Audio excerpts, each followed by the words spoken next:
Ser Podcast.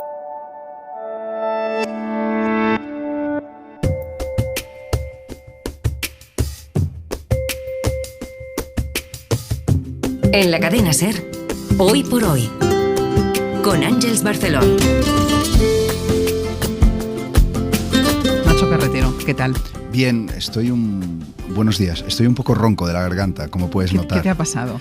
Pues un aire acondicionado que me secó completamente la garganta, me dejó frito y esta mañana me levanté así con voz. La verdad es que no me disgusta mi voz hoy. No, tienes mejor voz así. Sí, ¿no? Sí, más aterciopelada. Pero ¿un aire acondicionado en esta época del año? Ya, es que ese fue el tema, que había un aire acondicionado encendido sin que yo lo supiese y hasta que se me empezó a secar la garganta dije, ¿por qué se me está poniendo la garganta así de seca? Hasta que descubrí que había un aire acondicionado encendido y lo apagué. No, pero bien esta voz, Nacho, ¿eh?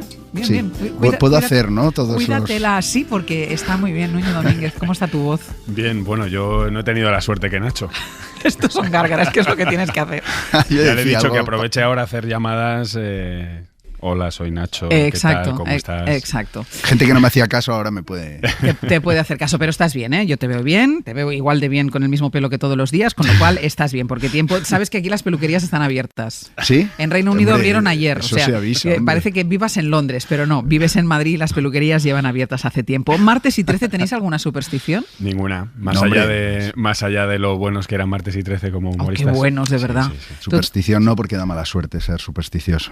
Pero alguna debéis tener, ¿no? Bueno, yo soy algo supersticioso, pero eso del día nunca me fijé del Esta mañana decíamos con Sastre, porque cuando entramos aquí los dos por la mañana, a primera hora, cada uno tiene su ritual, ¿no? Para poner sus tocs. Y entonces decíamos, hombre, no es superstición, pero sí que cada uno... Un día deberíamos dedicar un programa al tema TOC, manías, porque no es superstición, pero es que hay algunas que son imposibles. Yo, por ejemplo, siempre echo la llave por la noche y a veces tengo que ir a recomprobar que eché la llave a la puerta y sé 100% que sí lo hice, pero mi cuerpo avanza y no tengo posibilidad de frenarlo para comprobar que la puerta está cerrada. Este es un toque muy compartido. Tú sabes que yo la primera noche que hice Hoy por Hoy, es decir, en la anterior temporada, la primera noche que yo me tenía que acostar pronto para levantarme por la mañana, esa noche la dormí con las llaves puestas por la puerta, por la parte de fuera de la escalera.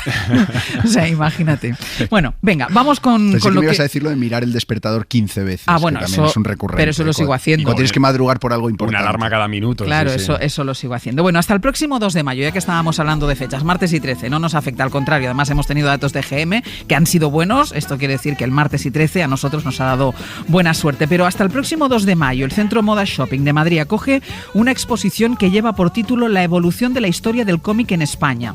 Y la verdad es que si pudiéramos retroceder en el tiempo y preguntar qué sentían cuando tuvieron por primera vez un cómic en la mano, Nacho y Nuño con solo 8 años, no lo sé, ahora me lo dirán ellos, pero a lo mejor cuando tenían 8 años me hubieran contestado algo muy parecido a esto. Cuando abrí la primera página, las viñetas, los bocadillos, los personajes me parecieron tan graciosos que quise leérmelo, y cuando ya me leí uno entero me encantó tanto que quise leer todos los que encontrara.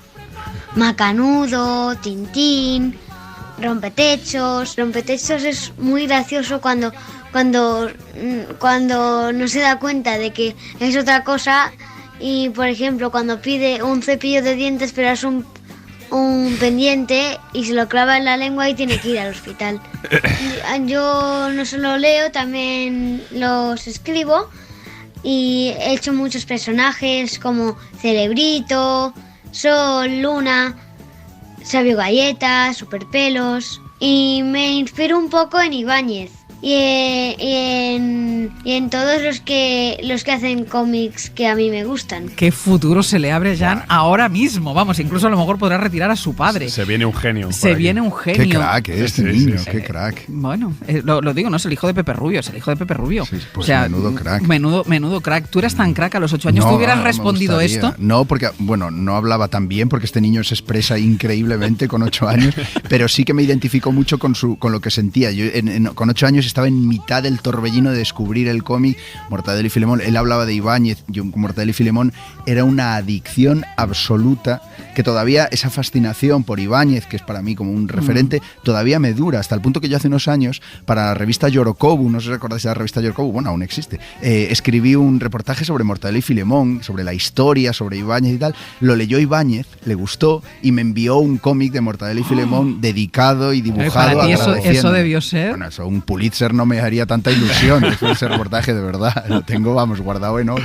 Y a ti también eras muy de cómics. Mucho los superhumor, que claro, como no podíamos tener muchos, pues nos los íbamos cambiando, los superhumor y tal. Sí. Y después ya un poquito ya más mayor, yo tuve la suerte de que al lado de mi casa había una tienda que se llamaba Hipercómic, que era todo cómics de segunda mano, y ahí me metí más en el cómic underground español, que es muy bueno, Makoki, todas estas revistas así, un poco los dibujos de Azagra, tal. Y también era un mundo muy interesante porque no se conocían tanto y eran historietas buenísimas. ¿Y tú crees que iniciarte en el mundo del cómic, eso cuando tienes los 8 años que tenía Jan o que teníais vosotros, es una manera también de introducirte en el mundo de la lectura a través del cómic, entrar en la lectura? Totalmente, yo entré así. O sea, yo al principio empecé leyendo TVOs, los libros no me interesaban nada y después el día que por fin te dan un libro que te interesa, pues ya das el paso, pero nunca dejas el cómic, yo creo, ¿no? O sea, ¿y tú también entraste a la lectura por igual, ahí? Y además que, bueno, pues empiezas con un Don Mickey, con el Pato Donald, con Mortadelo y Filemón, y luego escalar hasta Asterix y Tintín. Asterix también, yo era fanático absoluto, y lees y además ya te están enseñando cosas, o por lo menos a mí lo que me pasaba cuando era niño es que leía cosas, referencias que te generaban la curiosidad, entonces ya preguntabas, puedes viajar a través del cómic. Absolutamente. Claro, ¿y alguno que no soportarais? Sí, yo no soportaba Zipizape. Yo también, igual. O sea, es que era aburrido. Me los saltaba en los superhumor, venían partes de Mortadelo y Filemón y partes de Zipizape que, hombre, con todo el respeto para el creador de Zipizape, pero que para mí era un peaje, había que saltarse Zipizape para continuar leyendo Mortadelo y Filemón. No. Es que yo creo que ya eran, ¿no?, de otra época, eran niños con ese rollo, esa educación y rancia y no ese humor. Algo había que... Sí, además es que lo recuerdo, de lo mismo que dice Nacho, de pasar la historia rápido, porque es que, joder, Mortadelo o el Rueda del Percebe, es que era una cosa. El rompetechos, como decía ya, ¿no? A mí Carpanta también me gustaba mucho. Carpanta era muy gracioso. Carpanta era muy bueno. ¿La novela gráfica de hoy sería algo así como el cómic ese con el que empezamos todos? Sí, de hecho, yo luego no seguí por ahí, y de novela gráfica entiendo poco, y eso que adaptamos Fariña a la novela gráfica. Luis Bustos, que es uno de los autores más importantes en España, hizo la adaptación, pero yo la verdad es que no estoy muy ducho en novela gráfica, abandoné el cómic. Yo creo que el último cómic al que me enganché de verdad, ya adolescente, fue Mafalda, y a partir de ahí Kino, y de Kino tengo todo. Pero no llegué a dar el salto a la novela gráfica más allá de las clásicas de Maus y de las que todos conocemos. Yo sí que he leído, hombre, leo más libros que cómics ahora, pero sí que he seguido leyendo, y por ejemplo uno que me lo he apuntado, como hace Nacho, para recomendar y tal, uno que he leído hace poco pero que es de hace ya unos años, es El arte de volar, de Kim y de Joaquín Altarriba, de la Guerra Civil y de la preguerra civil. Impresionante.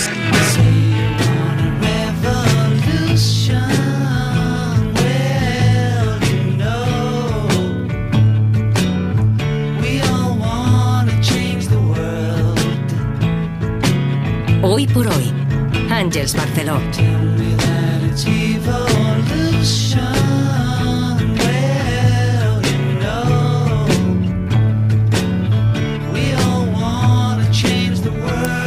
Aquí seguimos junto con Nacho Carretero y con Nuño Domínguez, nuestro Comando N, para poner durante los próximos minutos el término cínico en el centro de nuestra charla. A ver, si yo os pregunto por lo que os viene a la cabeza cuando escuchamos la palabra cínico, ¿qué pensáis? Pues me hace gracia porque lo estábamos hablando ahora fuera de antena y yo pensé que solo me pasaba a mí, pero me encontré ahí a varias personas que opinaban como yo. Nunca tuve exactamente claro qué queríamos decir cuando decimos que alguien es cínico, porque a mí me suena... es algo peyorativo, pero ayer leyendo, un poco preparando la sección, preparando. No, que tú te la preparas, sí, que me consta. Preparándola. Preparando la sección, leía las definiciones de cínico y no se corresponde a lo que yo suelo utilizar, o por lo menos a lo que yo entendía, porque ponía que el cínico es aquel que defiende una falsedad, pues a sabiendas de que es falso y con toda la cara dura y la sinvergonzonería la sigue defendiendo. Y sin embargo yo cínico lo veía como algo más sutil, algo más irónico, alguien, sí. No, mira qué cínico es, como más... Sí. Más más trabajada la falsedad. Y no, es como ser un falso. Saber con que todas las mentiras letras. sabiendas. Eso es. Pues yo no sé por qué tenía. Esto está mal que lo digas como periodista, pero no tenía muy claro. O lo utilizaba mal. Es difícil de definir, sí. Yo siempre pienso en el humor británico. En esa acidez del humor británico. Pero ves, entonces te pasaba como esa a mí, sonrisa cínica. porque no es eso. No, bueno, aparte del cinismo, o bueno, ahora sí, ¿no? Pero como ves, lo tenemos claro, Ángel. No, pero una cosa puede ser, y ahora vamos a entrar en ello, pero una cosa puede ser la definición, incluso podemos ir a la etimología de la palabra, y la otra cosa es para lo que se utilice el cinismo. Vamos a hablar con alguien que sabe de esto. De todas formas, a mí si me preguntas... suena tópico y también creo que es signo de los tiempos, a mí me suena a política. Si tú me dices cinismo, en serio, pienso en los políticos de hoy y si ya vamos a la definición y es sostener la falsedad a sabiendas que es falso, es la retórica política de hoy en día, donde no penaliza mentir. Eso es el cinismo. Ahí yo creo que coincidiríamos muchos. Mira, para que estéis tranquilos y para que veáis que lo que os pasa a vosotros no le pasa a mucha gente, el término cinismo ha sufrido una gran evolución, pasando de ser el origen de una filosofía relacionada con la libertad de pensamiento y expresión en un mundo que giraba hacia el autoritarismo, a guardar un significado, lo que tú decías, claramente peyorativo en nuestra época. Al menos eso es lo que descubrimos en un libro que se titula No me tapes el sol, cómo ser un cínico de los buenos. Eso quiere decir que hay cínicos de los buenos. Está escrito por Eduardo Infante, que es profesor de filosofía en bachillerato, famoso por su forma de explicar la filosofía a los alumnos de bachillerato y autor del bestseller también internacional Filosofía en la calle. Eduardo Infante, muy buenos días. Hola, muy buenos días a todos. Aclárale a nuestros chicos y a mí también, y a la audiencia. ¿Tú cómo defines el cinismo? ¿Qué es ser cínico? Pues mira, cínico en griego significa perro.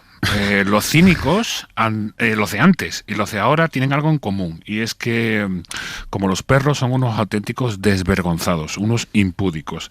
La diferencia es que los de antes lo eran para decir la verdad, especialmente a los tiranos, y practicar la virtud al margen de las convenciones sociales, y los de ahora pues parece que lo son para decir la mentira, para inventarse la verdad y obrar la injusticia. Quizás por eso alguno de vosotros ve mucho cinismo del de ahora en la política. Claro, entonces Nacho no se equivoca cuando precisamente dice eso, ¿no? Dice, yo veo mucho cinismo en la política, no se equivoca.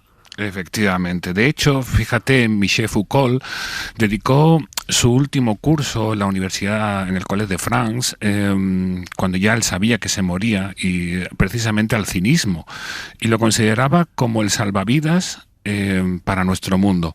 Decía que ojalá en nuestra política se tuviese los arrestos, el coraje para ser un cínico de los de antes, es decir, para no tergiversar la verdad, no para contar un relato o imponer un relato, sino tener coraje como la Bordeta, ¿no?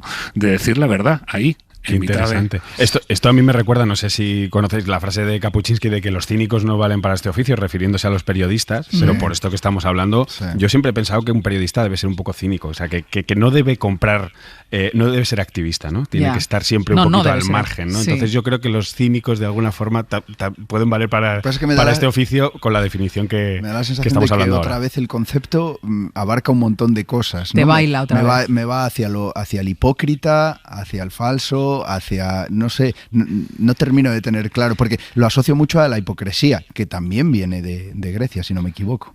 Sí, efectivamente. De hecho, hipócritas viene de hippos, que significa actor, actuar, ¿no? Sí. Máscara, efectivamente. Pues si algo hicieron los cínicos precisamente fue vivir sin máscaras, atreverse, como también decía Michel Foucault, no solo a decir la verdad, sino a vivir de verdad, ¿no? Porque cuántos pensamientos, cuántas ideologías, cuántos discursos dicen, pero luego no viven lo que dicen, ¿no? El cinismo fue creado precisamente por los auténticos discípulos de Sócrates. De hecho, por el discípulo más querido de Sócrates, que fue Antístenes. Platón fue el más famoso, pero no el más querido. Y los cínicos conservaron ese legado socrático de comprometerse de por vida con la verdad y con la virtud, de entender que la filosofía no solo es una reflexión acerca de cómo se ha de vivir, sino sobre todo una vida reflexionada. En su origen, el cinismo era básico para sobrevivir. Pues sin duda, porque la clave del cinismo era responder a esa vieja pregunta socrática de qué es lo bueno para el ser humano, ¿no? Los cínicos creían no sabemos vivir bien. De hecho, el cinismo fue una filosofía muy punk, muy contracultural y contraoficial, ¿eh? Porque ellos consideraban que el estilo de vida socialmente aceptado, el de antes y el de ahora, no conducía a la felicidad, sino hacia la esclavitud. Era, en cierta manera, otra forma de tiranía. Por tanto, los cínicos creían que vivir bien no es en absoluto pasarlo bien. Y de hecho, fíjate cómo cuando las circunstancias han cambiado y nos ha tocado pasarlo mal durante esta pandemia, pues no hemos sido capaces de vivir bien, ¿no?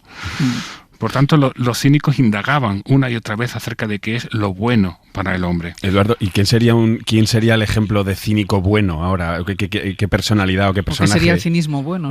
Sí, o sea, ¿qué ejemplo de cinismo bueno tenemos en la actualidad? Sí lo hay. Pues a mí me viene a la cabeza mi madre.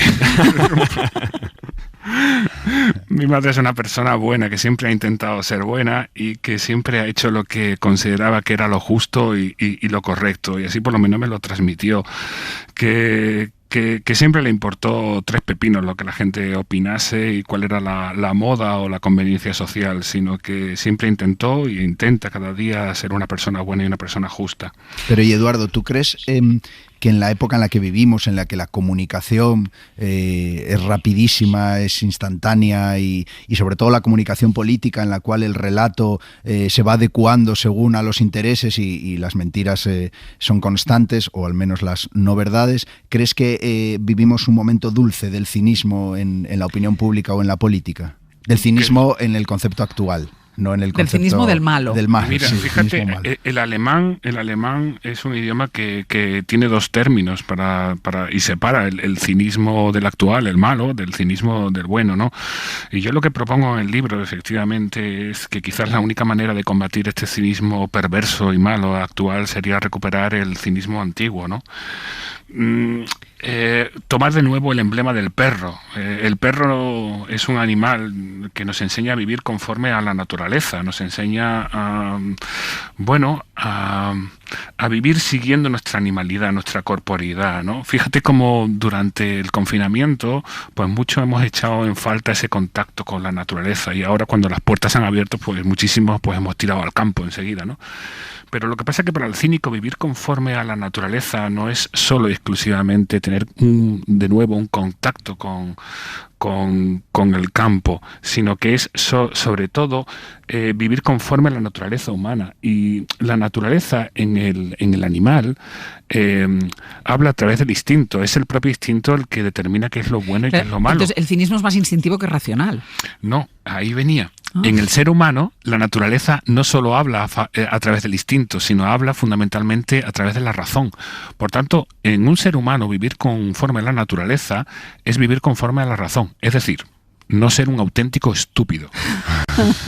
No hay nada más contrario al cinismo que la estupidez. El cinismo es un combate continuo y diario contra la estupidez, contra la propia y contra la colectiva, ¿no? Vivir conforme a la razón es algo que en principio es simple pero complicado. Es simplemente reflexionar, es decir, preguntarme, ¿esto que voy a hacer es lo mejor que puedo llegar a hacer? ¿Esto que voy a decir es lo mejor que puedo llegar a decir? Y muchas veces, de todas formas, si recuperamos el viejo cinismo, y hay gente que lo utiliza y que sabe utilizarlo, siempre tengo la sensación que no se le entiende, o que hay mucha gente que no lo entiende. Porque yo creo que se ha tergiversado. ¿Y por qué se ha tergiversado el cinismo? Por varias razones. La primera de ellas quizás precisamente porque fue una filosofía contraoficial y por tanto se opuso al poder.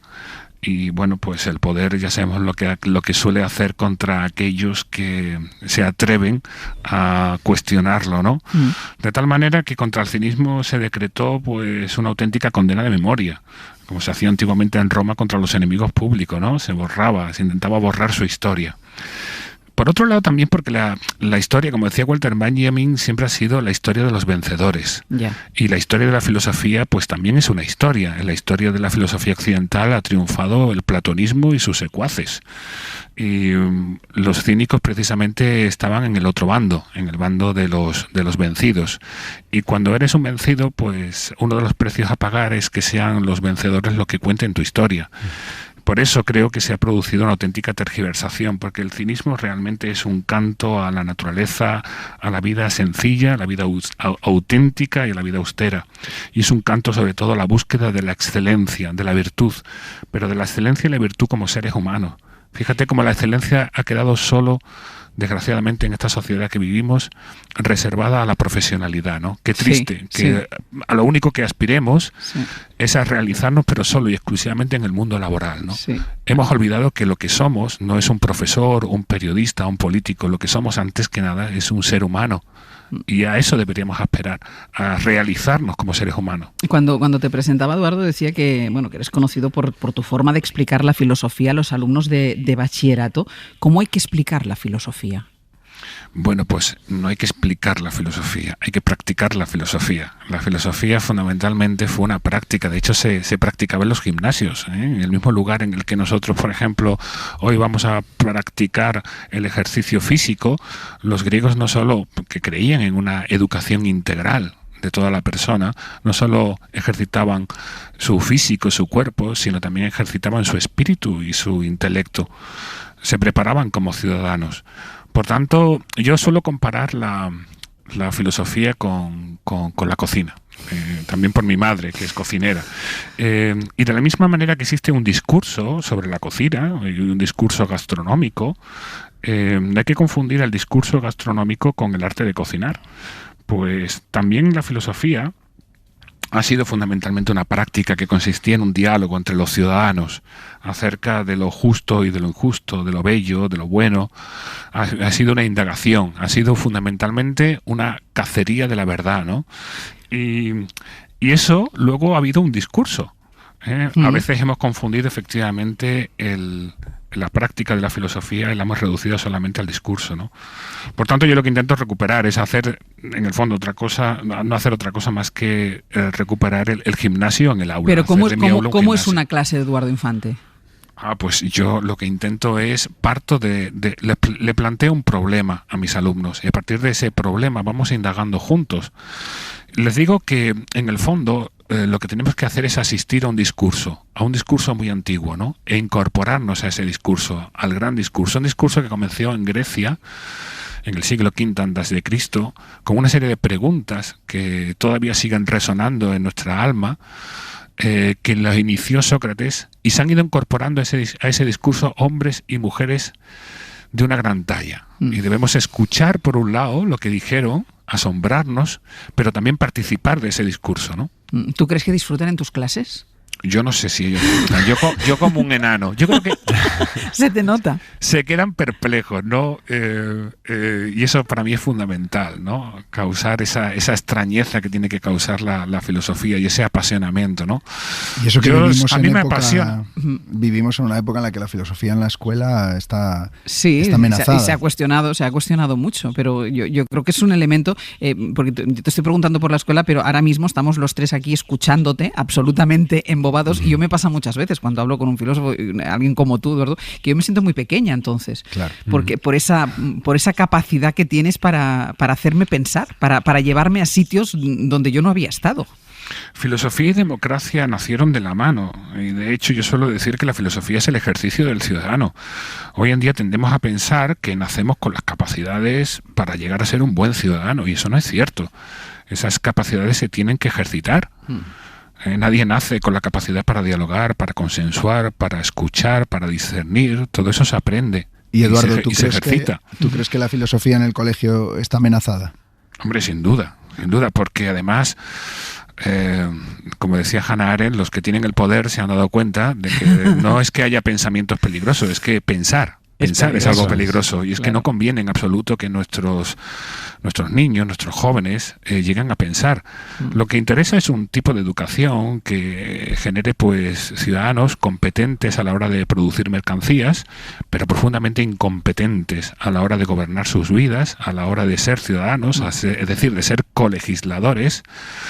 y a la hora de efectivamente tener que gobernarse en este mundo, ¿no? Parece que efectivamente que nos quieren productores competentes, pero también nos quieren, por otro lado, consumidores y ciudadanos incompetentes. Qué suerte aquellos alumnos que se crucen contigo. Eduardo Infante, No me tapes el sol, cómo ser un cínico de los buenos. Ha sido un placer. Muchísimas gracias y muchísima suerte. Gracias a vosotros. Un beso.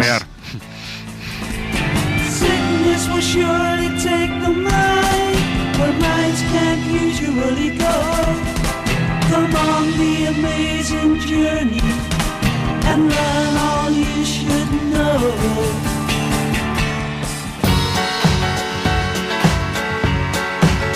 En la cadena SER. Hoy por hoy. Àngels Barceló.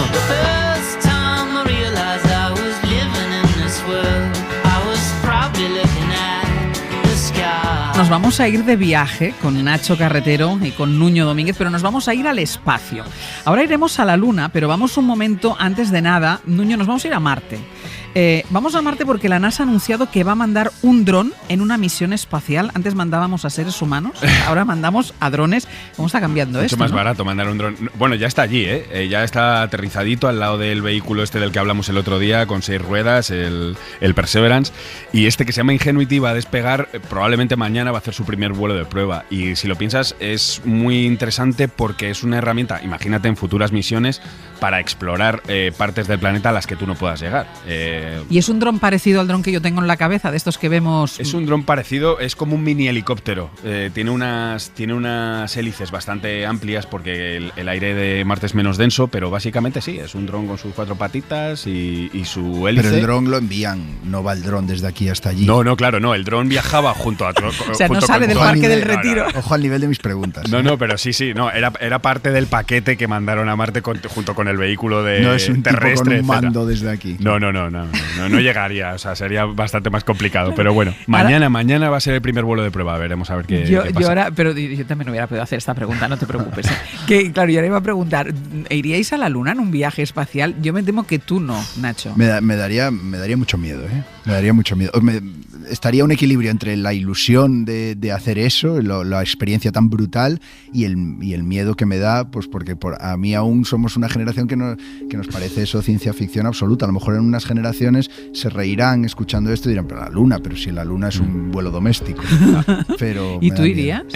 Yo iría si pudiera teletransportarme, porque estar en la Luna, claro, tiene que ser una experiencia espectacular, pero claro, toda la preparación que tiene un astronauta y luego esa angustia de estar metido en una nave que tú no controlas y que tienes a tu espalda el cohete más potente que hay en la Tierra y que puede explotar, pues tiene que ser una sensación un poquito... O sea, cuando te garanticen la seguridad, vamos, ¿no? Claro, pero yo os estaba comentando antes durante la publicidad, porque ayer me quedé pegada. A mí nunca me ha interesado especialmente el espacio, a pesar de que mi padre me despertó y me hizo ver el aterrizaje en la Luna, pero nunca, a lo mejor es por eso, nunca me ha interesado especialmente el espacio. Pero ayer me quedé pegada con la historia de Gagarin. Yo no me acordaba de la historia de... O sea, sí sabía lo que había pasado, pero no conocía los detalles de la historia de Gagarin. Y ayer me quedé, o sea, a ese pobre señor le metieron en una lata y le mandaron al espacio. Sí, él iba además de buen grado, él quería hacerlo, etcétera, pero sí, él no tenía ningún control sobre la nave y bueno, todo una nave que, por lo que yo escuché ayer, que no tenía ni asegurado el sistema de aterrizaje. De hecho, a él lo expulsaron de la nave a no sé cuántos kilómetros con un paracaídas. Sí, y ahora lo comentábamos fuera de micrófono. Ayer entrevistaban a una niña que estaba recogiendo patatas con su abuela en un campo donde aterrizó la nave.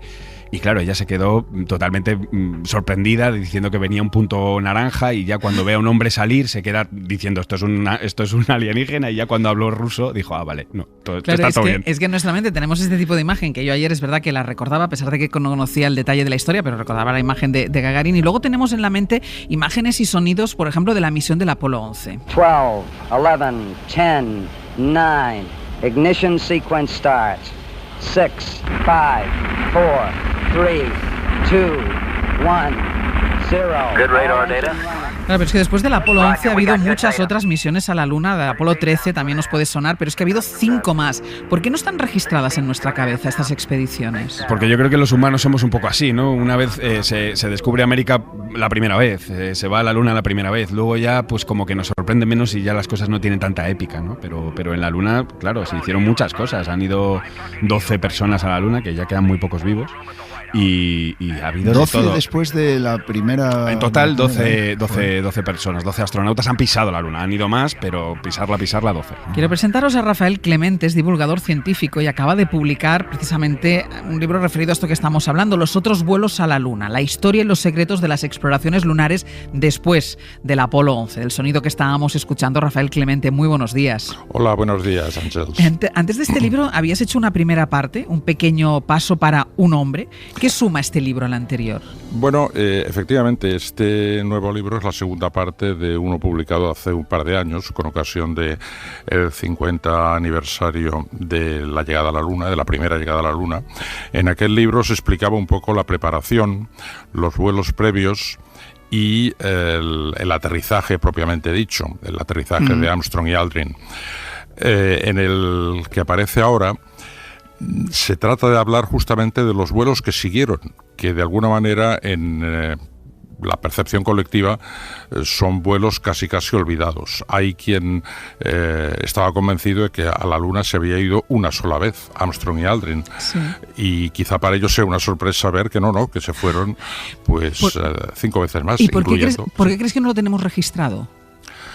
Bueno, supongo que fue la novedad de la primera llegada del Apolo 11, la culminación de una aventura que se llevaba muchos años preparando y que una vez conseguido y sobre todo viendo que la Luna, pues en ese primer vuelo, pues no había gran cosa, porque además el paisaje que se encontró allí en el Apolo 11 era un paisaje muy aburrido, era una pura llanura desértica, pues yo supongo que se instauró en la percepción pública una sensación de ya visto o de otro vuelo que se va a repetir. Y no fue así. Los vuelos que siguieron el 11 fueron cada vez más complejos, cada vez más arriesgados, por decirlo así. Cada vez se permaneció más tiempo en la Luna y cada vez se hicieron más cosas. Lo que pasa es que fueron anécdotas, fueron detalles, quizá técnicos, quizá simplemente humanos a los que no se le dio mucha importancia y que hicieron que de alguna manera el público, pues por decirlo así, se aburriese. Yo creo que sí que hay una misión, la número 13, que acaparó en su día los titulares de prensa, y también la recordamos por Tom Hanks, por la película Apolo 13. Sonora, ¿no? Pero escucha esto. Houston, we have a problem. Houston, tenemos un problema. Quizá esta, Rafael, sea la misión que más nos suena, sobre todo por esta frase. Bueno, más que por la frase, por la película, diría yo. Exacto. Esta será la que más nos suena. Efectivamente, el Apolo 13. Bueno, en el libro de alguna forma se dedican 3 capítulos a explicar la génesis del problema, la intervención de los verdaderos héroes, que no fueron tanto los astronautas como el equipo de controladores que había en Houston, que estuvieron continuamente improvisando soluciones a unos problemas que parecían irresolubles. Y por fin el final del vuelo y que acabó bien, evidentemente, y cómo se resolvieron problemas hasta el último segundo. La peli es buenísima, por cierto. No, en serio, a mí me encanta esa película, me parece un peliculón. Yo tuve la suerte de entrevistar al comandante de la nave, a Jim Lovell, y lo que más recuerdo es el sentido del humor que tenía. Es que te partías de risa con ese hombre. De esos 12 astronautas que decía antes Nuño que habían estado en la Luna, tú, bueno, algunos sigue vivo y no sé si has podido hablar con alguno de ellos, Rafael. Me dicen a mí, con algunos sí, con Aldrin concretamente, en cierta ocasión que vino a España, y de alguna forma mucho menos intenso, pero fue con Charles Conrad, el comandante del Apolo 12, que probablemente era el astronauta más divertido, con más sentido del humor de todo el equipo. Una persona encantadora. Esta fue la misión que le cayeron 2 rayos al despegar. Efectivamente. No sé si sabéis que Conrad cruzó una apuesta con Oriana Fallaci, en el sentido de que la periodista italiana insistía en que el guionaje de la primera frase en la Luna estaba preparado de antemano por la NASA, y él insistiendo en que no, que cada uno podía decir lo que le diera la gana.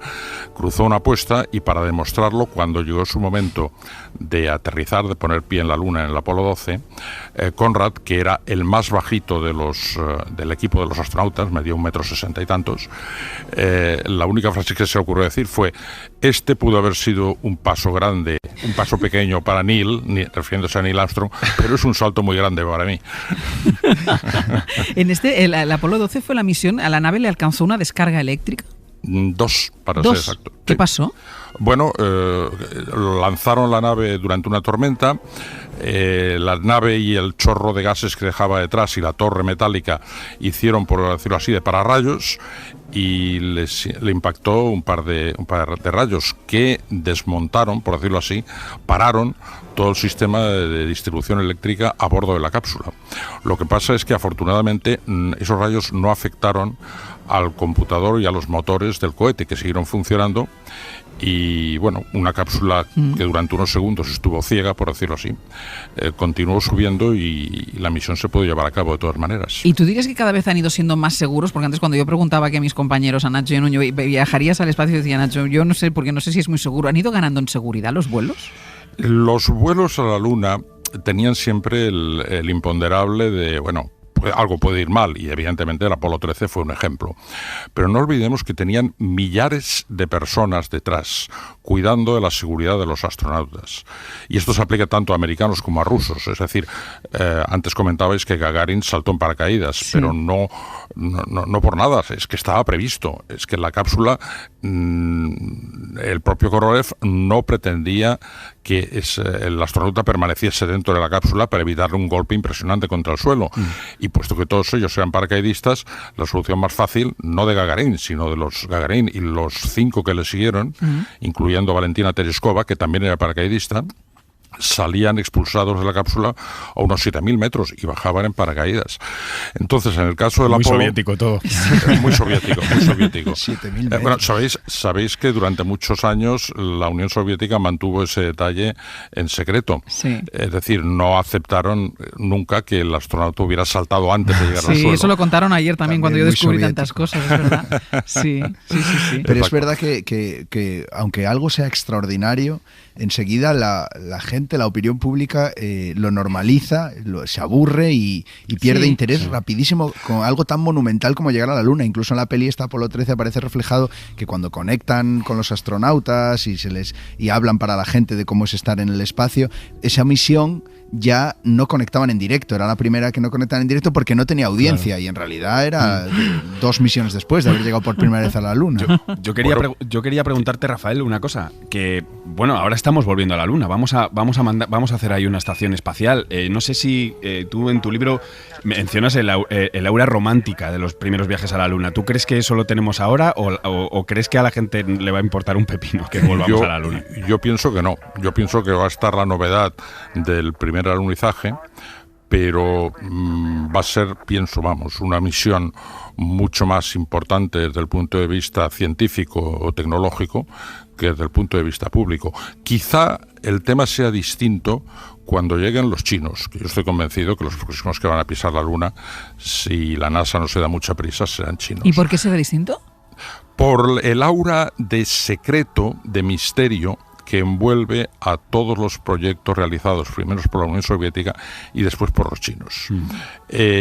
Quizá por la dificultad del idioma, quizá porque tampoco son muy dados a divulgar detalles de sus proyectos, pero todos los proyectos rusos hace años y ahora chinos tienen muchísimo más incógnitas, muchísimas más cosas desconocidas y por lo tanto que representan un misterio a dilucidar, que lo que he tenido la NASA, porque en este momento en Internet se puede encontrar absolutamente todo lo referente al proyecto Apolo, desde los menús que comían los astronautas hasta el Houston hemos tenido un problema de Armstrong. Todas las conversaciones minuto a minuto están en internet, al alcance de quien quiera. No es así con los rusos y mucho menos con los chinos. Tú fuiste quien envió la crónica para La Vanguardia de la llegada de Neil Armstrong a la Luna. ¿Ahí empezó esa pasión tuya por la Luna? Bueno, más o menos. Yo cuando empecé a colaborar con La Vanguardia llevaba ya 3 años recopilando información. Yo era muy jovencito entonces, recopilando información, enterándome de cosas. Yo tenía cierto acceso a material NASA por una serie de circunstancias familiares. Y pues sí, desde entonces, fíjate, ya de eso hace 50 años. ¿Y no te hubiera gustado ser astronauta? No especialmente.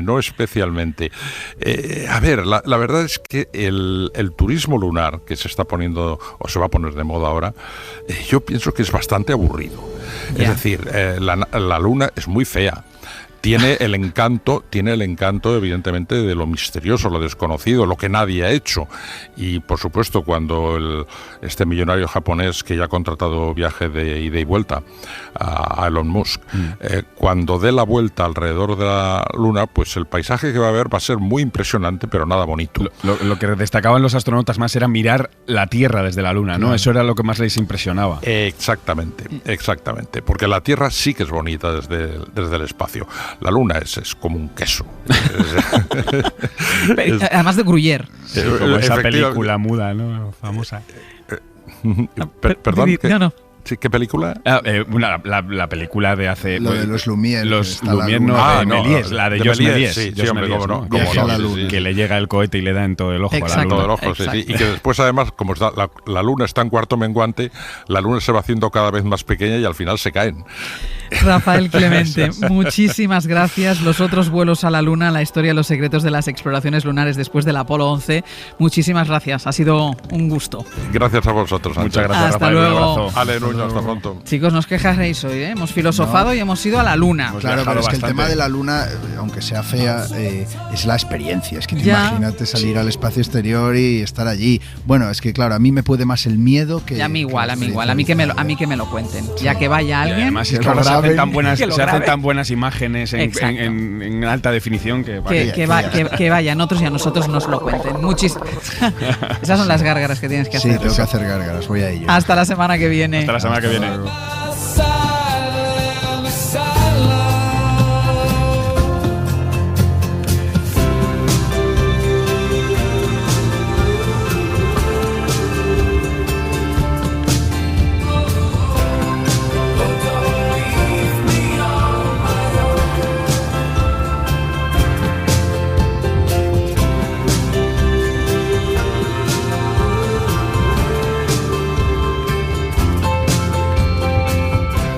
Por Hoy Magazine. Ser podcast. Àngels Barceló. ¿Qué significa la palabra tú? ¿Qué significa la palabra hogar? ¿Qué significa la palabra ser? ¿Qué significa la palabra estar? ¿Qué significa? Abril es un mes muy libresco, empezamos ya a barruntar los preparativos del Día del Libro, siempre es un buen momento para leer, pero en esta primavera de mascarillas y vacunas, los libros son, todavía más si cabe, un refugio para la incertidumbre. Verán, un libro es un objeto al que mirar desde muchas partes. El autor que lo idea, los editores que lo apoyan, los correctores que lo pulen, los impresores que lo fabrican. Y hoy nos vamos a parar en los impresores. Queremos hablar de ese gran invento que fue la imprenta y de cómo cambió no solo la historia de la lectura, sino también la de la lengua. Y para ello nos vamos ya a Radio Sevilla para hablar con la catedrática Lola Pons, que además es autora del libro El árbol de la lengua, para preguntarle. Lola, buenos días. Hola, buenos días, Ángeles. Para preguntarte, para empezar, la imprenta, recuérdanos qué, cómo y cuándo sobre este gran invento. Es verdad, un gran invento. La imprenta, como un medio mecánico para fabricar libros, se implantó en Europa gracias a Gutenberg. En realidad, gracias a una apuesta. Gutenberg se apostó con un conocido que en el tiempo en que alguien, un copista, tardaba en copiar a mano una Biblia, él sería capaz de hacer más de una copia de esa Biblia con una máquina. La apuesta la ganó Gutenberg, aunque al final le fue fatal porque se arruinó económicamente, pero pese a esa ruina, esa máquina que él había inventado, la imprenta, fue un gran logro social, fue un invento de toda relevancia para Europa. En cuanto a fecha, pues ya en 1452, se había empezado a imprimir la llamada Biblia de 42 líneas de Gutenberg. Se llama así de 42 líneas porque esos eran los números de líneas impresas en cada página. Sacó 180 ejemplares, son ejemplares cotizadísimos. En España hay dos, uno está en Burgos y otro pues aquí en la Universidad de Sevilla. Y ahora aquello de qué fue primero, Lola, si el huevo o la gallina, ¿la imprenta surge porque hay interés en leer o se lee más a consecuencia de la imprenta? Bueno, creo que las dos cosas, porque es cierto que en la Edad Media hasta el siglo XV los manuscritos estaban reservados a ámbitos muy exclusivos, ámbitos académicos o ámbitos religiosos. Pero en el siglo XV ya la aristocracia, por ejemplo, eso se ve claramente en Castilla, empieza a tener interés en la lectura y eso fomenta la creación de esa nueva tecnología que fue la imprenta. Y con la imprenta, por otra parte, la producción de libros era más barata y rápida y eso también hizo que llegara la escritura a ámbitos sociales donde antes no se leía. Pero ¿se dieron cuenta de que más allá de la rapidez en producir libros, la imprenta cambiaría también la historia de la cultura?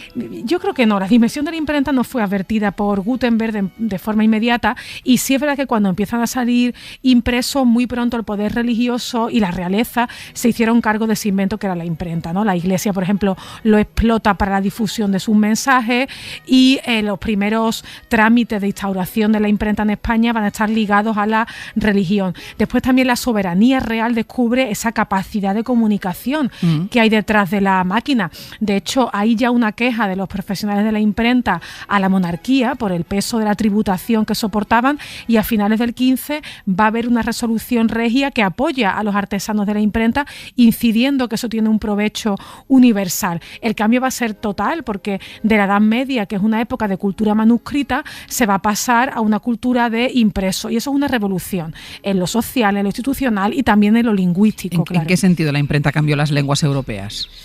Bueno, las imprentas permiten la reproducción de una copia en muchos ejemplares repetidos, en principio aparentemente iguales.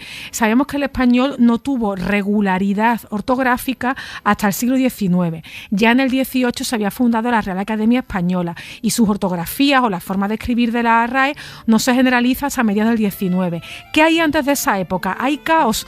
No hay caos, pero sí mucha heterogeneidad, muchas formas distintas de escribir una palabra. Pues bien, la imprenta saca decenas de libros de unos mismos moldes, con grafías que pueden ser variables, pero se tiende a una mayor uniformidad en la escritura porque hay menos individuos escribiendo de manera individual, claro. Sí, si era el taller de imprenta el que decidía la ortografía del libro, ¿cuánto de la escritura de un libro era responsabilidad del autor? Pues mucho, pero no todo. Vamos a ver, del autor es el argumento, la estructura, el vocabulario, pero por ejemplo la puntuación o el que una palabra aparezca escrita con H o sin ella, todo eso es más bien elección del impresor. El autor llevaba a la imprenta un original de autor, pero entre esos papeles del autor y la versión que sale impresa había un amanuense, un empleado de la imprenta que hacía una copia de trabajo y a esa copia de trabajo se deben, por ejemplo, los signos de puntuación y otros rasgos. Y como además se da la circunstancia de que se imprimían por pliegos, si los impresores veían que se estaban quedando cortos o largos de papel, iban con toda la alegría quitando o sumando palabras no esenciales. O sea, metían la tejera. Totalmente. De hecho, hay una investigación preciosa de Francisco Rico al respecto que ha mostrado cómo hay palabras del Quijote que no salieron de mano de Cervantes, sino que salieron de la imprenta de Juan de la Cuesta por la trapacería de ligar y de poder ajustar bien los papeles que se estaban imprimiendo. Bueno, ¿y hay un nuevo vocabulario también que llega gracias a la imprenta? Claro, como esto es una innovación técnica, pues del estilo que hoy puede haber sido el descubrimiento de Internet, pues la imprenta nos introduce muchísima palabra novedosa, significados nuevos.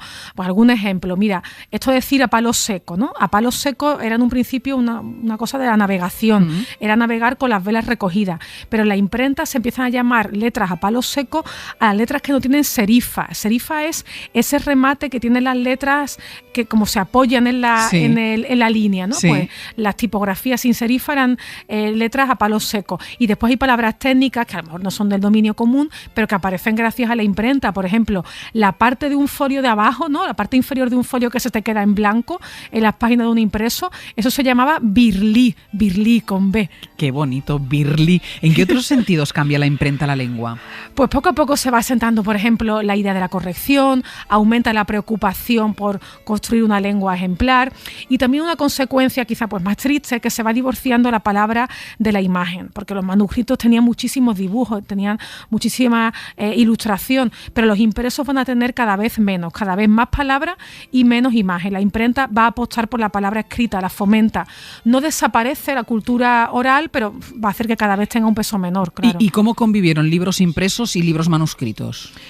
Conviven porque la imprenta no elimina el manuscrito, de hecho hay cierta inercia, hubo bibliófilos que siguieron apostando de una manera muy fetichista por los manuscritos, que no les gustaba el invento nuevo, y después hay géneros que fueron muy proclives a los manuscritos. Sabemos que esas copias de comedias que usaban los actores en sus representaciones circulaban manuscritas, y la poesía, por ejemplo, la poesía se agarró muchísimo al manuscrito. Se imprimen poemas, pero hubo autores de los siglos de oro que estuvieron divorciados de la imprenta. Y yo que no quiero divorciarme de la poesía en tu sección, ¿con qué cerramos hoy? Pues con Quevedo y con su homenaje a la lectura, los libros y la imprenta. Venga, vamos. Retirado en la paz de estos desiertos, con pocos pero doctos libros juntos, vivo en conversación con los difuntos y escucho con mis ojos a los muertos, si no siempre entendidos, siempre abiertos, o enmiendan o fecundan mis asuntos, y en músicos callados contrapuntos al sueño de la vida hablan despiertos. Las grandes almas que la muerte ausenta, de injurias de los años vengadora, libra, oh gran don José, docta la imprenta. En fuga irrevocable huye la hora, pero aquella el mejor cálculo cuenta, que en la lección y estudios nos mejora. Qué bien. Lola, hasta la semana que viene. Hasta la semana que viene. Un beso.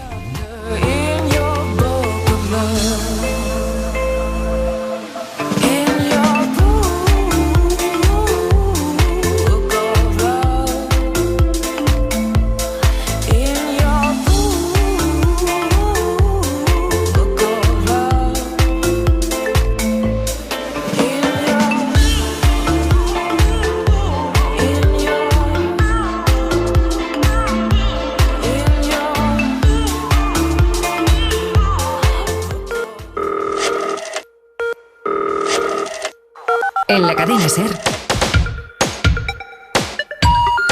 Hoy por hoy. Ángeles Barceló. A 100 kilómetros de la capital rusa, en la enfermería de la prisión IK2, está encerrado Alexei Navalny. Este hombre, que es el principal opositor de Vladimir Putin, sufrió un envenenamiento con Novichok, el veneno preferido de los servicios secretos de su país. Estuvo grave, fue trasladado a un hospital de Berlín. Allí se curó, pero en cuanto se encontró mejor, volvió a Rusia, donde sabía que sería encarcelado. Y claro, nos hemos preguntado, ¿estamos ante un héroe de nuestro tiempo?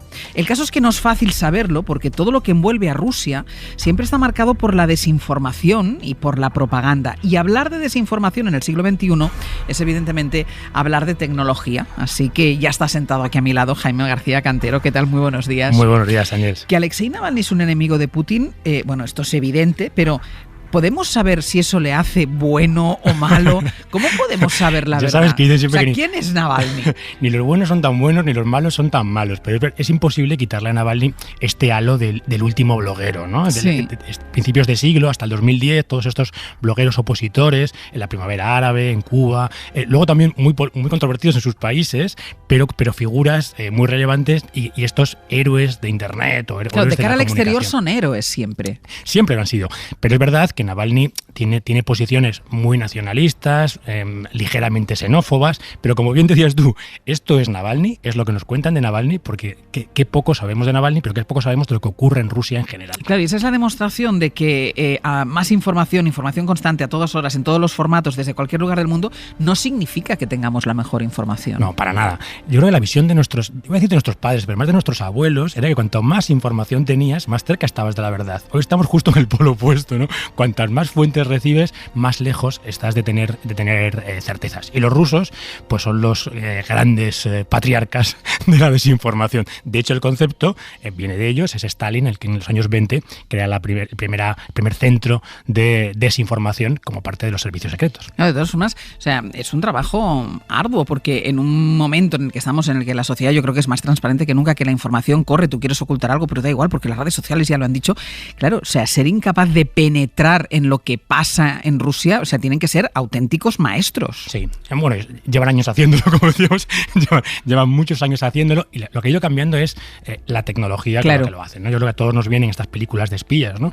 Este espionaje de medidas activas que decía la KGB, en el que no se trata tanto solamente de escuchar al enemigo o de ver lo que hace el enemigo, sino de intervenir en su política. Antes, pues apoyando grupos rebeldes, la oposición, subversión y todo este tipo de cosas, y hoy con esta infoxicación que decimos hoy, que como bien dices tú, no se trata tanto de bloquear la información, sino de generar tanta información que genere confusión, que genere al final dudas. no sabes de qué estás hablando. Y queremos viajar contigo a uno de los focos de la desinformación mundial. Sabemos que Rusia ha jugado un papel en las campañas electorales de Estados Unidos, en el triunfo del Brexit, incluso en el auge de la extrema derecha en España y en otros países europeos. Pero ¿a qué obedece esta estrategia de la que estamos hablando de intoxicación permanente? ¿Y por qué destina Rusia tantos recursos a envenenar no solo a los opositores, sino también a los flujos de información? Mira Milosevic es investigadora principal en el Real Instituto Elcano, especialista en Rusia, Europa del Este y los Balcanes. Mira, muy buenos días. Hola, muy buenos días. ¿Qué tal? Para empezar por el origen de la conversación que manteníamos con Jaime, con la desinformación que hay dentro y sobre Rusia, ¿cómo se puede hacer una idea cabal de quién es Navalny y qué representa políticamente? Bueno, hay una infodemia de muchas cosas, incluido Navalny. Hay mucha información, pero hay poco conocimiento. Navalny sabemos que es una figura opositora, que es un hombre famoso blogger, que tiene 6 millones de seguidores en YouTube para sus vídeos, pero en comparación este número, teniendo en cuenta que hay 147 millones de rusos, tampoco es tan alto. Habéis mencionado que es conocido por sus posturas nacionalistas, a veces también xenófobas, pero lo que podemos decir, y también esto subrayabais, que es héroe de nuestro tiempo, pero sobre todo es un hombre con comportamiento heroico. Lo de héroe creo que también, pero desde luego su comportamiento es heroico. Es líder del Partido de Futuro de Rusia, es conocido, digamos, más en círculos políticos por su propuesta sobre llamado Smart Vote, el voto inteligente que propuso en las elecciones autonómicas en Siberia el año pasado, donde proponía que se vote cualquier candidato exceptuando los candidatos de Rusia Unida, del partido de Vladimir Putin. De él sabemos también que la aprobación de Navalny, a pesar de que hay una indignación por su envenenamiento, pero eso no quiere decir que hay una aprobación política de él, ronda a 20%. Claro, es que eso me parecía importante, porque una cosa es la visión que tengamos nosotros desde fuera y otra cosa es cómo se le valora, cómo se le percibe desde dentro de Rusia. Desde dentro de Rusia, hay indignación por su envenenamiento, pero políticamente no es una figura muy popular. Y de hecho, para mí lo más chocante quizás es que 30% de los rusos en diciembre del año pasado, hace 4 meses, 30% de los rusos decía que el Navalny se había envenenado a sí mismo para provocar una publicidad, y 19% de los rusos cree que es una obra de los servicios de inteligencia extranjeros. Estos suma 49%. Quiero decir, y estos son datos de Levada Center, de único centro de opinión pública independiente, escritos y transmitidos por Carnegie Moscow Center. Quiero decir, por un think tank muy serio y por un centro de opinión pública solvente. Porque mira, en Rusia... ¿cómo puede hacerse una idea de la verdad verdadera, más allá de la información que sale del Kremlin? ¿Cómo se informa la gente? Bueno, la gente se informa, hay datos también muy significativos que, por ejemplo, de 2013 a 2020 ha evolucionado el número, mejor dicho, ha bajado el número de los rusos que mira la televisión estatal, de 88% que fue en 2013 a 74% que se declaró que mira canales de televisión en 2020, que todavía son muchos. Pero también ha subido el número de gente que usa redes sociales, que en este caso son verdadera alternativa, o mejor dicho, la única alternativa que por ahora hay a las televisiones rusas. Y en 2019 46% de los rusos usaban redes sociales, y en 2020 51%, que son todavía niveles bajos, pero digo que son, pues bueno, es una información alternativa. Existe TikTok, existe Telegram, existe Insider, que es una conocida plataforma que tiene la página web y que tiene muy buenos rastreadores, digamos. Existe prensa como Moscow Times, que todavía es un periódico que se publica en ruso y en inglés, y posiblemente el más objetivo de Rusia ahora mismo. Pero, por supuesto, existe Russia Today, Sputnik y numerosísimas televisiones estatales. Y hablábamos antes de la participación, de lo que ha tenido que ver Rusia, pues en el Brexit, decíamos, en las elecciones en Estados Unidos. ¿En qué consiste la estrategia rusa de desinformación? ¿Cuál es su objetivo principal? Primero hay que decir que desinformación no es pura fake, no es mentira. Desinformación es usar verdades o medias verdades y enfocarles de manera para confundir al blanco, al confundir al público que es elegido, digamos. Objetivo principal es desacreditar y socavar el sistema político de la democracia occidental. Hay diferentes objetivos. En el espacio postsoviético es, por supuesto, socavar la soberanía de los países exrepúblicas soviéticas. En Occidente es socavar sistema democrático, crear confusión y, sobre todo, crear desconfianza de los ciudadanos, en este caso europeos o británicos o americanos, en su propio sistema político. Y, por supuesto, en todo ello hay un mensaje para público doméstico, que es: mira lo que está ocurriendo en Occidente, y ellos se atreven a darnos lecciones de democracia, ¿no? Hablando en un lenguaje llano. Entonces es sobre todo desacreditar, y es, como habéis subrayado, una práctica muy antigua, pero sobre todo se trata de un instrumento de operaciones especiales de la influencia política. ¿Y cuál es el grado del control tecnológico que el Estado ejerce sobre la gente, sobre los ciudadanos en Moscú? Bueno, yo creo que es enorme. Yo no tengo datos ni criterios que pueden medir esto exactamente, pero las noticias son de que cada vez más Kremlin usa las técnicas chinas de reconocimiento facial y de seguimiento. Durante la pandemia se han usado durísimos controles tecnológicos sobre las cuarentenas y el seguimiento de personas que han sido contagiadas. Y en cualquier caso, tecnología, como en todos regímenes dictatoriales, autocráticos, el otro es China, sirve más para controlar a la población que a facilitarle la vida, ¿no? Es el uso de tecnología en no para fomentar democracia, sino todo lo contrario. ¿Y qué dirías, que la población se siente más segura o más controlada? La población allí hay un sentimiento muy ambiguo. Se siente controlada, pero por otro lado, con una gran tradición de gobiernos de miedo, de gobiernos que producen control y miedo, a veces esta gente dice: yo prefiero que me controlan y así puedo demostrar que no he hecho nada malo. No me pueden acusar falsamente. Es que es paradójico. Se sienten controlados, no les gusta, pero también, por otro lado, se consuelan quizás diciendo: puedo demostrar que no he hecho nada, que no me pueden acusar falsamente. Y una última cuestión, porque hablábamos del objetivo principal de esta desinformación o estas noticias que no son del todo reales de Rusia. ¿Y cuál era la estrategia? ¿La vacuna rusa, es parte de esta estrategia de influencia del Estado ruso en el mundo? La vacuna rusa es, después de ajedrez, deporte y Sputnik de 1957, el mayor logro por eso se llama Sputnik 5, el mayor logro del poder blando, de soft power del Estado ruso.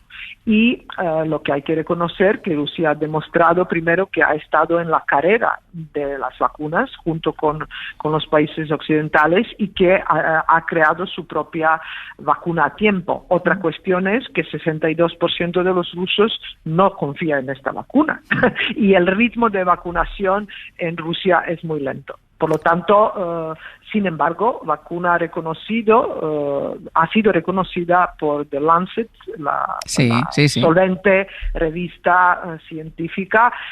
Por lo tanto, es un éxito de poder blando ruso y sobre todo es el éxito de la propaganda rusa en este caso, porque es la única vacuna que tiene su propia cuenta en Twitter. Es cierto, sí. Y además los propios fabricantes de la vacuna se ponen en contacto aquí con las comunidades autónomas.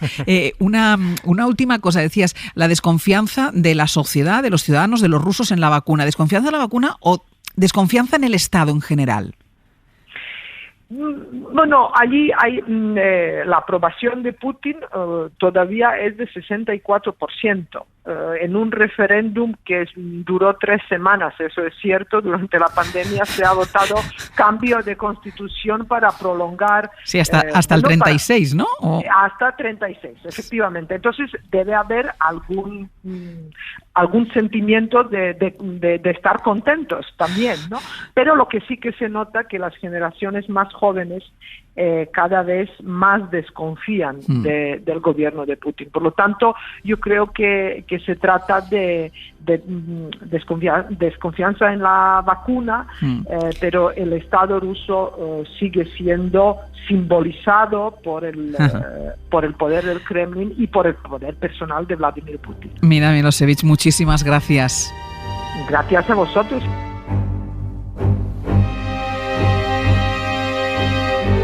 Hoy por hoy, Àngels Barceló. Unos minutitos más con Jaime García Cantero con la sección de tecnología, porque estábamos hablando de, a partir del caso Navalny, ¿no? Que nos preguntábamos, ¿es bueno? ¿Es menos bueno? ¿Quién es Navalny realmente con esa gran saturación de información que tenemos, pero que no lo tenemos claro? Hablábamos de la desinformación rusa y le preguntaba yo a la experta del Cano, pues sobre el control tecnológico sobre la sociedad, ¿no? Sobre los que viven ahí. Y ella me decía, pues sí, que había un alto nivel de control. Y claro, le hemos pedido a María Sauquillo, que es la corresponsal en Moscú del diario El País, que nos mandara un audio, una nota de voz explicando hasta qué punto Moscú es una ciudad tecnificada y cómo eso les ha servido, o ellos dicen que les ha servido, para la lucha contra el coronavirus. Moscú es una de las ciudades más digitalizadas del mundo. Los pagos y muchos temas burocráticos se hacen de manera casi total ya por Internet, y la capital rusa está sembrada de cámaras con un potentísimo sistema de reconocimiento facial. Al principio de la pandemia, la administración de Moscú lanzó una aplicación para hacer seguimiento de las personas contagiadas con coronavirus.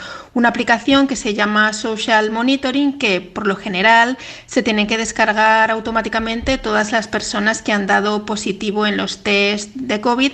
Las autoridades avisan de que Social Monitoring debe estar siempre abierta, reproduciéndose en segundo plano, y avisan de que detecta a través de la geolocalización si esa persona ha salido de su casa y ha quebrantado los 15 días de autoaislamiento establecidos. Además, la app te pide unas 5 veces al día, a veces más, al usuario que se haga una foto selfie con la cámara de la propia aplicación y la envíe, y si no lo hace, se arriesga a una multa o incluso a que se le ingrese en un centro sanitario. La aplicación ya recibió al principio muchísimas quejas por multas indebidas a personas que no habían salido de su casa, y también todavía ahora muchas preguntas sobre qué pasa con todas esas imágenes que recibe. Y hay algunas personas, sobre todo asintomáticas o con síntomas leves, que no se hacen el test de coronavirus, pues para no tener que pasar por todo este sistema de observación. Claro, pero aquí, Jaime, muchas veces, porque también lo hablamos en China, cuando el control de la pandemia en China, ¿no? Decíamos, pues si se puede controlar a través de una app, pues controlémoslo a través de una app. Quien más se ha tecnificado, teóricamente, porque de Rusia sabemos poco, bueno, y de China también, quien más se ha tecnificado, más fácil ha tenido para controlar la pandemia. Sí, bueno, esto es lo que explica Xavi Ferraz de SADE, ¿no? La respuesta tecnológica al coronavirus ha sido 3Ds, ¿no? La disciplina en Asia, incluyendo Rusia, el darwinismo en Estados Unidos, el más fuerte sobrevive y salve quien pueda, y la descoordinación europea, ¿no? en la que vivimos y en la que, bueno, pues vemos sus consecuencias. Pero, y lo volvemos a reflejar aquí, esta vía totalitaria y de control tiene sus defensores y parece que en la lucha contra el coronavirus han conseguido cosas, pero ¿cuántos de nosotros estaríamos dispuestos a tener una cámara enfrente de nuestra casa? Y además, ¿quién garantiza que cuando pase la pandemia alguien apaga la cámara? Claro, es que contaba María, tienes que hacerte un selfie 5 veces al día. Y si no te llevan un centro de salud, que esperemos que no sea el de Navalny, porque los centros de salud allí dan un poco de miedo. Jaime García Cantero, muchísimas gracias. Gracias, hasta la semana que viene.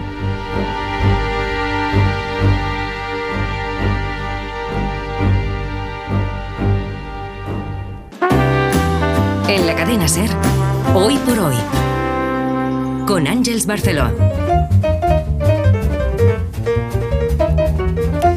No conocer de nada a alguien, y más en estos momentos de sobreexposición, de redes sociales, de pantallas, bueno, la verdad que puede ser una gran ventaja. No tener ideas preconcebidas, ni prejuicios, ni tomar atajos. A la hora de conocer a esa persona nos ayuda a preguntar de otra manera, a entablar una conversación natural como la que tendríamos en un encuentro fuera de la radio, por ejemplo, en la calle o en un café. Imaginen ustedes, un encuentro casual. Y es que los grandes conversadores, los que esconden grandes historias, son en un inicio desconocidos. Por eso, esto es Usted no sabe con quién está hablando. Nuestro encuentro de hoy comienza en una céntrica calle de Barcelona, la calle Mallorca, en la esquina con la calle Bruc. Nos refugiamos en una cafetería, se llama la cafetería Ítaca. Y claro, todos tenemos un viaje que contar y esta cafetería parece un buen lugar para conocer la odisea particular de quien podría estar sentado en la mesa de al lado tomando un café. Es Ousmane Umar. Ousmane, ¿qué tal? Muy buenos días. Muy buenos días y muchísimas gracias. Nada, a ti por sentarte en esa mesa al lado de la mía. Lo que no sé si tomas café con leche solo, cortado, o eres más de té. Yo soy más de café con leche. Café con leche, ¿con la leche fría o caliente? Caliente. Vale, igual que yo. Ahora pedimos dos, uno para ti, uno para mí. Ousmane, tú trabajas cerca, ¿no?, de esta cafetería en la calle Mallorca. ¿Dónde trabajas tú? Exactamente, trabajo justo al lado, en la calle Mallorca 305, en una ONG. ¿Cómo se llama esta ONG? Alimentar mentes, en inglés Feeding Minds, NASCO Feeding Minds. ¿Y es una ONG que montaste tú o encontraste trabajo en la ONG? ¿Cómo es esto? Pues lo monté yo. Bueno, vamos a ir al origen, para que la gente entienda por qué montaste esta ONG y para que lo entienda yo. ¿Tú de dónde eres? Soy de Ghana, África. De Ghana, de una ciudad grande, de un pueblo pequeño. Un pueblo muy pequeño, de 100 habitantes como mucho. ¿Y tú sabes cuántos años tienes? Más o menos. Es que claro, en mi tribu eso no tiene mucha importancia, así que sé que tengo entre 32 y 33 años, pero de exactitud no lo sé. ¿Porque tu madre murió cuando tú naciste? Efectivamente. Sí. ¿Y cómo fue tu infancia? ¿Cómo era tu alrededor? ¿Con quién vivías?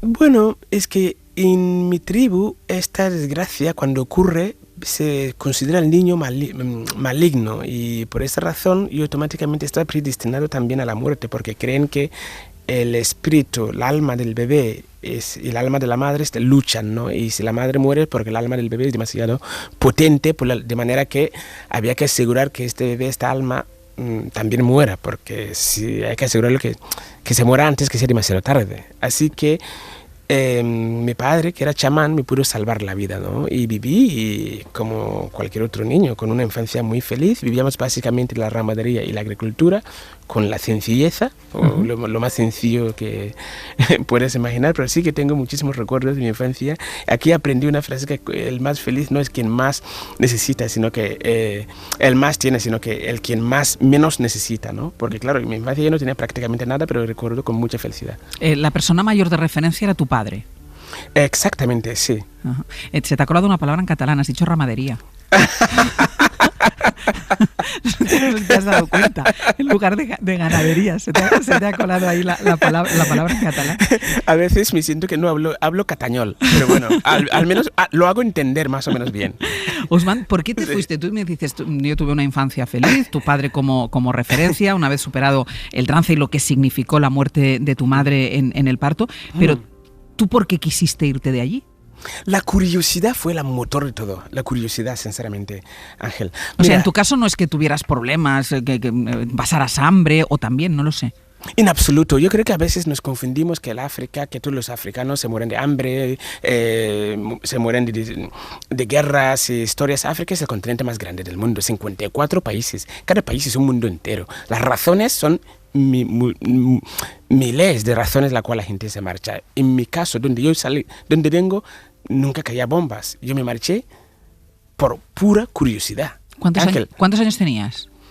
Bueno, a los 9 años me enviaron a la ciudad aproximadamente para ir a trabajar porque yo no entendía por qué los aviones volaban. En cambio, mis juguetes que fabricaban no eran capaces de moverse por sí solo. Hasta que llegué a levantar una piedra, coger una piedra, al tirarlo al cielo y me cayó encima de la cabeza. No entendía por qué la piedra no era capaz de sostener, en cambio el avión sí, ¿no? Esta curiosidad me llevó a preguntar qué era aquello, me empezó a hablar de los blancos, quiénes son los blancos. ¿Por qué son tan capaces de hacer eso y yo no? Esta curiosidad me acabó llevando pues poco a poco a marchar al pueblo a los 9 años a aprender chapistería en la ciudad cercana. Luego me fui a la segunda capital, posteriormente a la capital de Ghana. En fin, hasta llegar al puerto donde veía cómo llegaban los barcos cargados de maquinaria de segunda mano, etcétera, etcétera. Y la curiosidad obviamente de saber quién es el hombre blanco y por qué está tan capacitado a hacer todas aquellas cosas que no hacía más que incrementar, ¿no? Y esto me llevó a caer. Y a partir de ese puerto, ¿tú qué haces? ¿Te subes a un barco, empiezas un periplo, empiezas un viaje? ¿Qué pasa ahí? Es que, bueno, lo que ocurrió es que acabé cayendo en manos de traficantes porque aquel entonces yo no había estudiado, había estado solo 2 años estudiando porque no había escuela en mi pueblo, así que caminaba 14 kilómetros al día para el colegio, ¿no? Y lo tuve que dejar, así que no tenía estudios.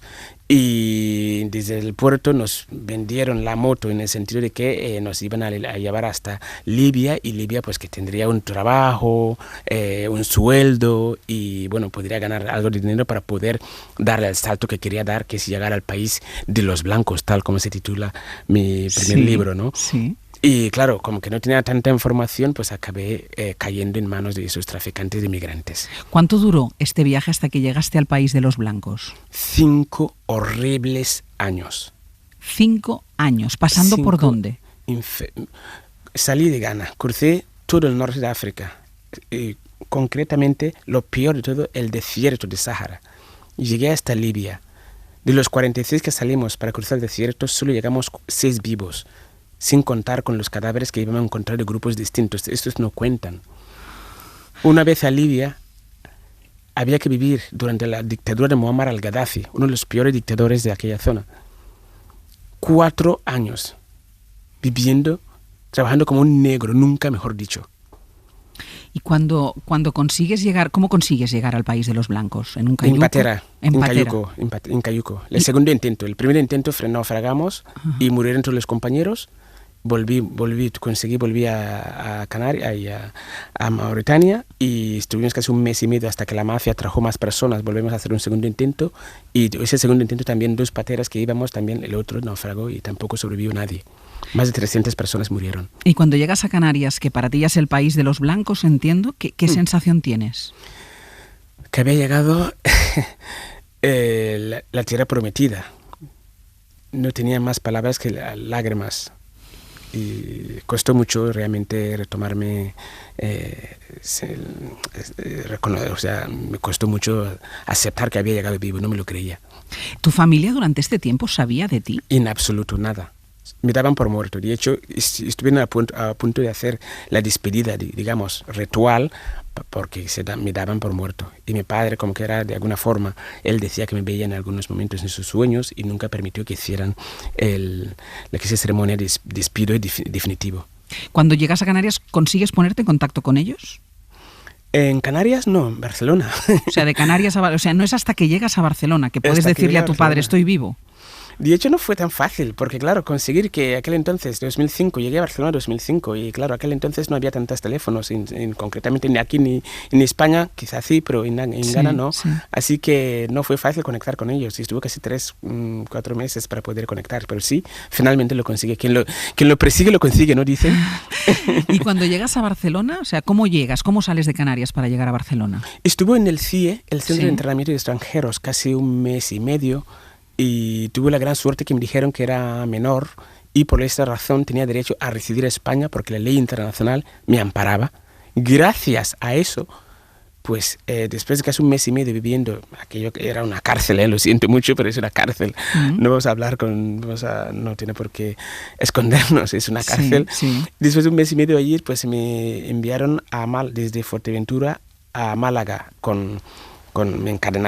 íbamos esposados, o sea que tampoco era aquel libertad. O sea, si realmente era el menor y tenía derecho a residir en España, ¿qué necesidad había de tratarme como si fuera un delincuente de la máxima categoría, ¿no? Pero bueno, así llegamos a Málaga, y a Málaga me preguntaron qué lugar de España quería residir, y lo siento mucho, por aquel entonces lo único que se veía de España era Spain, y segundo era Barca, por el fútbol. Qué bueno. Claro, y de ahí a Barcelona. De allí a la ciudad de Barcelona, 24 de febrero del año 2005, con una mano delante, la otra detrás. ¿Y como cuando analfabeto, sin dinero, cuando llegas en Barcelona, qué te pones a pedir? A saludar a todo el mundo por la calle. Estaba súper feliz, muy contento. Por fin había llegado al paraíso, sin mafiosos, sin policías, era un hombre libre. Iba feliz por la calle saludando a todo el mundo, hasta que me di cuenta que nadie me respondía a mis salutaciones. Incluso una señora que le saludé se asustó. Y pensé, qué raro esos blancos. Primero, nos responden tus salutaciones. Segundo, se asusta. Pero ¿de qué te asustas? Si solo te estoy saludando, mujer. Aprendí que, obviamente, en el país de los blancos no se saludan por la calle. A ti te acogió una familia, ¿no? Exactamente, un auténtico milagro. Después de casi 2 meses malviviendo en las calles de Barcelona, hubo este gran día que una señal, mientras estaba sentado en el banco en la calle, algo me dijo, levántate y ves a hablar con esa señora. Le empecé a perseguir, una señora que se llamaba Montse, la Montse, claro, solo hablaba catalán y castellano. Y yo hablaba wala, gonja, árabe, hausa, pero no tenía ni idea de castellano ni catalán. Así que no nos entendimos de nada. Pero aquel día aprendí que cuando 2 personas se quieren de verdad, se entienden, porque Monse y yo nos entendimos aquel día. ¿La Monse, como tú la llamas, es como tu madre? Efectivamente, efectivamente, porque claro, volvían hacia aquel, después de conseguir hablar con su marido, me dio un teléfono, llamó a su marido y conseguí hablar con el marido, finalmente me acabaron acogiendo como mis tutores legales hasta los 18 años. Y aquí volvían a hacer Ángel. O sea, ellos hasta los 18 años te acogieron como tutores legales, viviste con ellos, entiendo. Efectivamente, de hecho me acuerdo la primera noche que dormí en mi casa de mis padres, lloré como un niño. 2 meses comiendo comida en la basura, 2 meses frío, sin ropa en la calle, en un día por otro tenía una calefacción, una casa, ropa limpia. La Monse me acompaña a la habitación, me mete en la cama como un niño de 5 años, me da un beso en el frente, apaga la luz y sale. Ángeles, no fui capaz de cerrar los ojos ni un único minuto. Pasé toda la noche llorando. ¿Por qué? ¿Por qué? ¿Y por qué? ¿El país de los blancos es como te imaginabas cuando tenías esa curiosidad? En absoluto. Al llegar aquí me desmontaron todo mis prejuicios que tenía sobre el país de los blancos. ¿Entiendes que haya chavales que hagan lo mismo que tú ahora? Sí, lo puedo entender, porque hay que entender que la cultura, la información, o sea, digamos, desde toda la historia se ha presentado siempre Occidente por encima del África, ¿no? Y esto tiene sus consecuencias, por 1000 razones, porque nos interesa que piense así, de manera que pueda seguir saqueando todos los recursos naturales que necesita la industria europea, la industria mundial, desde el continente de África. Y por esta razón, pues ahí está cultura de que yo soy mejor, aquí tenemos lo mejor, etcétera, etcétera, para que tú crees que tú no vales nada, para que podamos seguir en la misma línea. Pero obviamente no es la solución y creo que corre más urgencia que nunca que cambiemos eso. Ousmane Oumar, desde el país de los blancos, volveré a entrar otro día en esta cafetería a ver si vuelvo a encontrarte, que ha sido un auténtico gusto charlar contigo. Muchísimas gracias, Ángel Barceló. Un petó ben gran. Un placer. Adeu. Adeu. He fills me and elevates me high. I'm taken, I'm chosen, I'm bonded. Hoy por hoy Magazine. Ser podcast.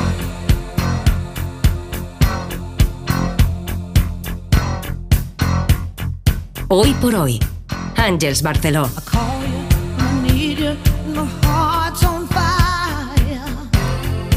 No me da tiempo a llegar al estribillo, porque tenemos poco tiempo.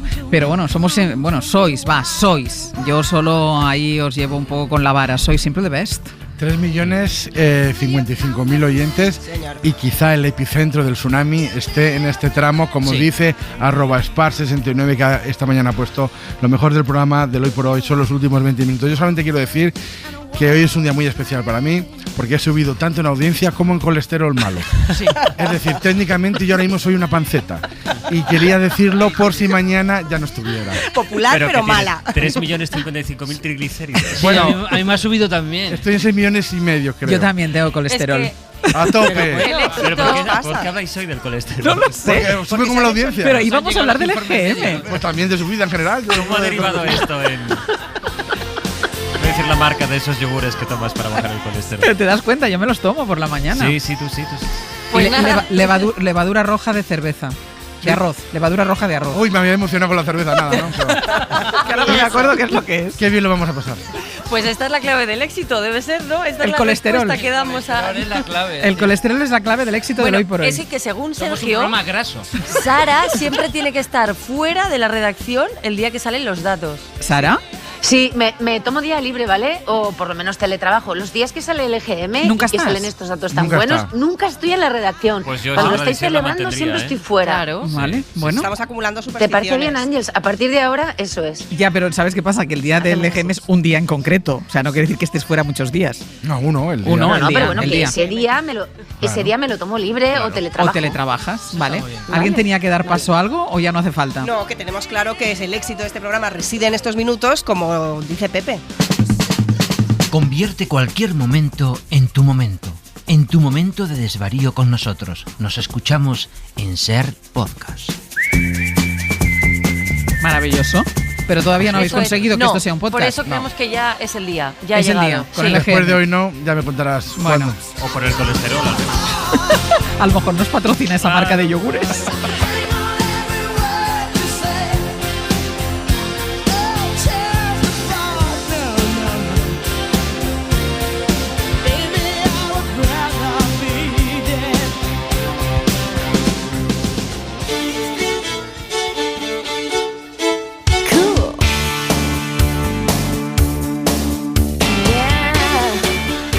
Sara, 2 minutos para acabar.